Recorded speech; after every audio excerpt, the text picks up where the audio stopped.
Saidam students, welcome back. We'll be going ahead with our English portion. We'll be starting with our next lesson. Yes, that is. Before that, we'll finish with the warming up. Get into pairs and match the prominent personalities with the disabilities they had. Okay, so we have 10 personalities, each having a disability given on in the column B. So let's try to match as to which person had which disability. Okay, so first one we have is John Milton. Yes, John Milton, the great German, he was, what can be the options from the B column? Was he the great German composer and musician who became deaf at the age of 28 years? The great English poet who became blind at the age of 43, or the other one? So the correct answer is John Milton, the great English poet who became blind at the age of 43. Beethoven. Beethoven was the great German composer and musician who became deaf at the age of 28. Yes, so that is Beethoven. Stephen Hawking. Yes, who was Stephen Hawking? Stephen Hawking, a famous scientist of the 20th century who is paralyzed. Yes, Stephen Hawking. Then Walt Disney. Was Walt Disney? Yes, an American entrepreneur, animator, voice actor, had learning disability. So these prominent personalities also had learning disability. Yes, so Walt Disney, an American entrepreneur, animator, voice actor, and had learning disability. Albert Einstein, yes, obviously the great 20th century scientist and noted physicist, had learning disability. Okay, so that is Albert Einstein. Thomas Edison, great inventor who had over 1,000 patents, had learning disability and became deaf. Thomas Edison. Helen Keller, she was blind and deaf.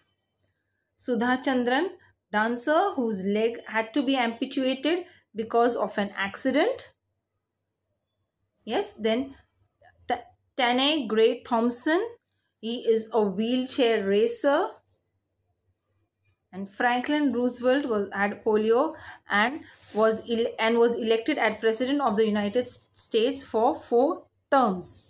Franklin Roosevelt. Yes, so these are the prominent personalities with the disabilities they had, but still yet they were quite successful in whatever they did. Okay, so our story over the next lesson which we are going to learn is also based on a person with a disability, but very famous. Okay, before that we have word building. In word building we have reduplication, blending, clipping, acronym. So what is reduplication? The root or the stem of a word is repeated exactly the same or with a slight change.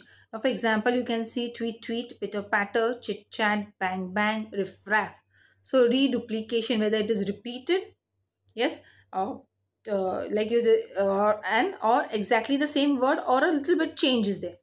Then blending, yes, parts of 2 or more words combine to form a new word. For example, breakfast plus lunch gives you brunch, smoke plus fog gives you smog, motor plus hotel gives you motel. So 2 words or more words combine together to form a different word, new word. Then clipping, reducing a word to one of its syllables or a part of it. For example, mathematics reduced to maths, advertisement reduced to ad, laboratory reduced to lab. Okay, so that is called clipping. Fine. Then acronym, words formed from the first letter of each of the words involved. Okay, like we have radar, scuba, UNICEF, NASA. Yes, then we have BBC, CID, USA, ATM, VIP. These are acronyms for words which can be elaborated. DOB, KYC, PM, GN, TY, etc. Okay, so children, in your notebook you can try out finding 5 examples of each of the above types of word building devices: reduplication, blending, clipping, and acronym. You can take the help of a dictionary or the internet as well. It's quite an amazing activity which you can do. Yes, children, you can try it out. Okay, so our lesson is chapter 3.3, where we are going to learn about Stephen Hawking. Okay, so before we go ahead with the chapter lesson, let's learn frame sentences. Catapulted. Yes, the meaning of catapulted means launched. So the sentence we have, they catapulted rocks on the castle. The next word which we have is compatible. Yes, a compatible means can be some sort which is agreeable. Yes, can go in together, blend together. So the new printer is compatible with most microcomputers. Fine. Then our next sentence is atypical. It is atypical for Jasmine to be silent because she is such a talkative person. Atypical means something unusual. Yes. So it is atypical for Jasmine, or unusual for Jasmine to be silent because she is such a talkative person. So she's a talkative person. So since she's silent, it's quite atypical of her. Then peril. Peril means trouble. She gave a warning about the peril of drug abuse, about the problems of drug abuse. Predicament. I hope you can understand the predicament I was in. Predicament might be in some difficult situation. So, sentence we have for predicament is I hope you can understand the predicament I was in. Fine. We are done with the frame sentences. Let's go with the author who has written this. It is Stephen Hawking himself. Stephen Hawking was born on 8th January 1942.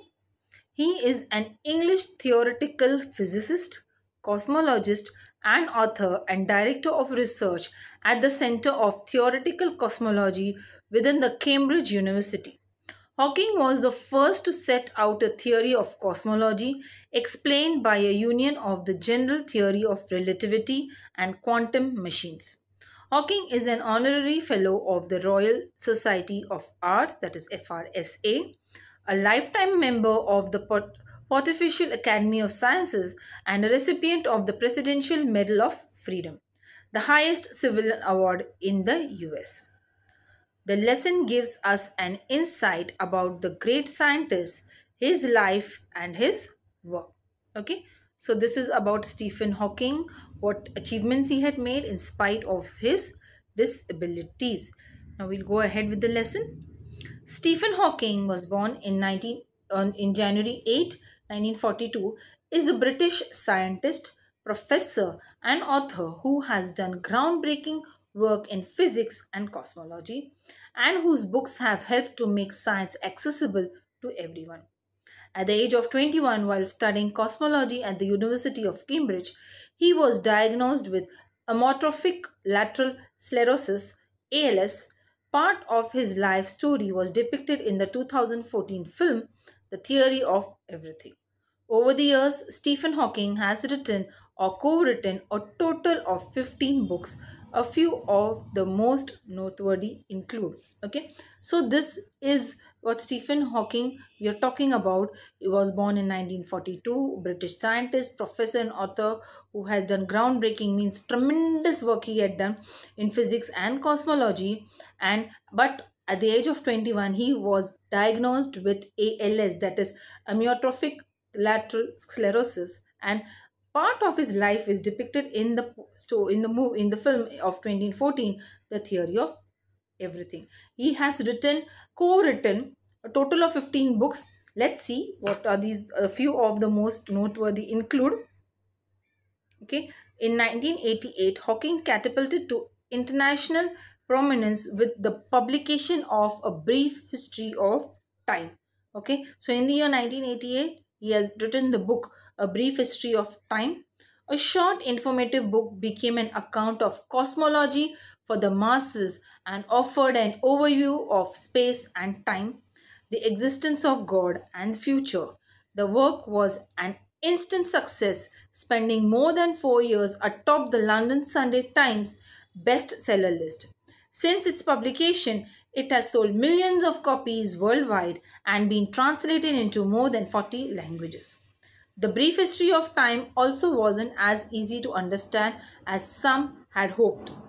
So in 2001, Hawking followed up his book with The Universe in a Nutshell, which offered a more illustrated guide to cosmology's big theories. Okay, so in the year 1988, Hawking catapulted, means he launched his first international prominence to the international prominence with the publication of A Brief History of Time, that was his first book, which was a short informative book, became an account of this short book became an account of cosmology for the masses and offered a overview of space and time. So you can say it became a reference for those who wanted to learn more about cosmology, space, and this book on and time. Fine. And also this book was an instant success, an immediate success, and spent 4 years. Okay, so it was on the top for almost 4 years for the London Sunday Times bestseller list. Since its publication, it had sold almost around millions of copies worldwide and translated into more than 40 languages. A Brief History of Time wasn't an easy to understand as some had hoped. Yes, it was not that easy to understand. So he followed up in his another book, The Universe in a Nutshell, which offered a more illustrated guide to cosmology's big theories. A simpler one he launched in 2001, which was, the name was The Universe in a Nutshell by Stephen Hawking. Okay, so his books on cosmology became a huge hit. Now, what do you mean by cosmology? It is the study about the universe. Fine, let's go ahead. In 2005, Hawking authored the even more accessible A Briefer History of Time, which further simplified the original work's core concepts and touched upon the newest developments in the field like string theory. Okay, so again in 2005, Hawking authored another book which was known as A Briefer History of Time, which made it simple. The core concepts, the central concepts which were there, simplified and touched upon the new developments in the field like string theory. Together, these three books, along with Hawking's own research and papers, articulate the physicist's personal search for science holy grail, a single unifying theory that can combine cosmology, that is the study of the big, with quantum mechanics, that is the study of the small, to explain how the universe began. It's this kind of ambitious thinking that has allowed Hawking, who claims he can think in 11 dimensions, to lay out some big possibilities for mankind. He is convinced that time travel is possible and that humans may indeed colonize other planets in the future. So together with these three books, okay, Brief History of Time, and then the second book which he was launched, and the third one, A Briefer History of Time. So these three books, along with other research and papers, articulate the physicist. It means clearly depicts or clearly mentions the physicist's personal search for science holy grail. So over here, holy grail means a thing which is eagerly pursued. Yes, holy grail which is eagerly pursued. And what was this? That the study of the big and the study of the small to explain how the universe began. So the study of the big means the combined cosmology, that is the study of the big, with the quantum mechanics, that is the study of the small, and to understand how to explain how the universe began. So this was the ambitious thinking of Stephen Hawking, who claims he can think in 11 dimensions, 11 aspects, 11 features and facts he can think, okay, so that he can lay out some big possibilities for mankind. And he is also convinced about that time travel is possible, and that when it is possible, humans may indeed colonize other planets in the future. Means humans can colonize, if possible, humans can settle on other planets in the future. So that what Stephen Hawking strongly believed in, that how ambitious he was. Right? In September 2010, Hawking spoke against the idea that God could have created the universe in his book, The Grand Design. Hawking previously argued that belief in a creator could be compatible with modern scientific theories. His new work, however, concluded that the Big Bang was the inevitable consequence of the laws of physics and nothing more. Because there is a law such as gravity, The universe can and still create itself for nothing. Hawking said, spontaneous creation is the reason there is something rather than nothing. Why the universe exists, why we exist. The Grand Design was Hawking's first major publication in almost a decade. Within his new work, Hawking set out to challenge Sir Isaac Newton's belief that the universe had to be have been designed by God simply because it could have been born from chaos. Okay, so very different perspective Stephen Hawking had related to the universe. He said that it's not possible that God could have created the universe. He has mentioned this in his book, The Grand Design. And he also argued that belief in the creator could be compatible with modern, it could agree with modern scientific theories, and also concluded that the Big Bang was the inevitable consequence of the law of physics and nothing more. And he also said that spontaneous creation is the reason there is something rather than nothing. Okay, so whatever it's created spontaneously is the reason that there is something. Rather, it also explains that why the universe exists and why we exist. So the Grand Design was Hawking's first major publication in almost a decade. Within his new work, he set out to challenge even the belief of Sir Isaac Newton's that the universe had to be designed by God simply because it could have been born by chaos. So he also defied the belief of Sir Isaac Newton. Okay, so this is what Stephen Hawking believed in when he wanted to prove about cosmology, wanted to bring it to the limelight to the world at large. It is not necessary to invoke God to light the blue touch paper and set the universe going, Hawking said.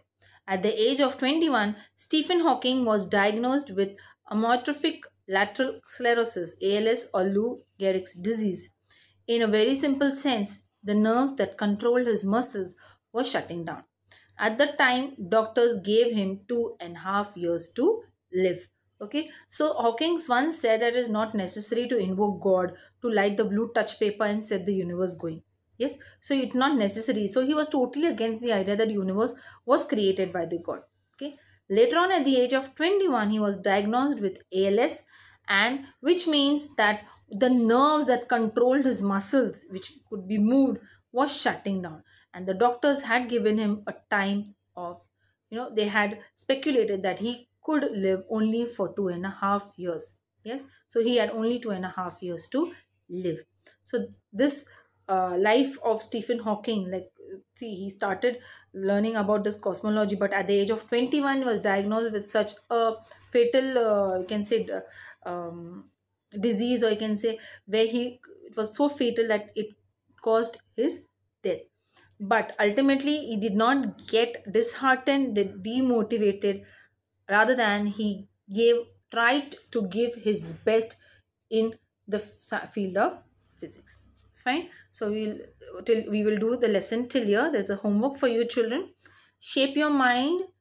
In that, you have to do what you have to do: complete the network of cluster diagram with the name of great personalities and their contribution. Okay, so the field of excellence we have is mathematics, science, literature, and fine art. So you can name the people, great personalities and their contribution in these fields. That's a homework for you.